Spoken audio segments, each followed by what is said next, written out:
ឥឡូវនេះយើងកំពុងធ្វើដំណើរទៅភ្នំតាម៉ៅ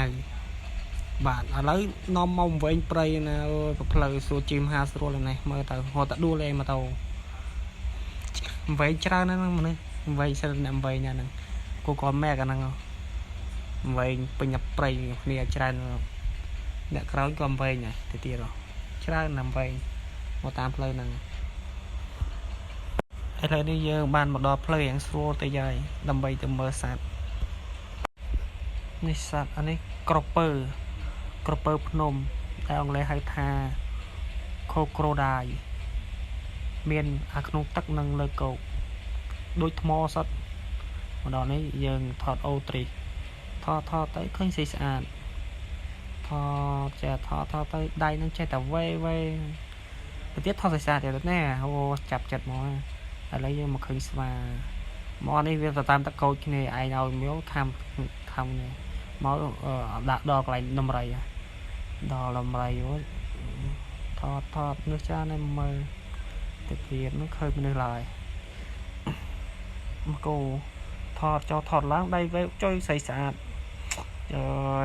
ដូចមានអត់ចិត្តចង់ថតទៀតនេះថតទៀតគូតាំងគេនៅគូតាំងគេនៅខាងនេះមកហៀងទៀតនេះចេះយើងមើលតម្រៃដែរយើងមើលមិនស្អាតណាហើយជេម៉ូតូទៅទៀតដែរដើម្បីទៅរកអូនលំផាត់ជិះទៅជិះមើលទេសភាពលំហៃគូក្បាលដល់បាទកាមេរ៉ាដៃកាមេរ៉ាថ្មីមិនចេះថតទេចេះតែកាន់សារ៉ានំតម៉ៅបៃឈើជាស្រួលបោះមកលុកដីពន្ធគ្រួសារច្រើនទៅទៀតហើយនេះមកដើរដើម្បីទៅមើលសត្វនេះអូគេដើរស្បាយអសោចដល់អាក់ហើយអាមកខ្ញុំភ័យនំវែងស្មានតាមវែងព្រៃដើរទៅទៅមើលសត្វទៀតតែ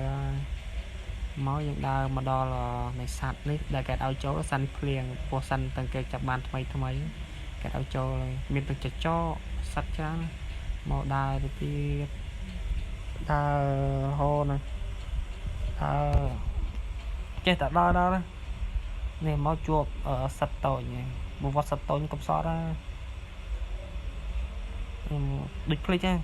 នេះចាស់និយាយប្រាប់មកដល់នេះចូលមកសត្វឃើញបង្គួយអូធំមកលោកឯកមកជោបង្គួយសោះមកដល់ឃើញសត្វតូចទៀតនេះជាថតទៅសិន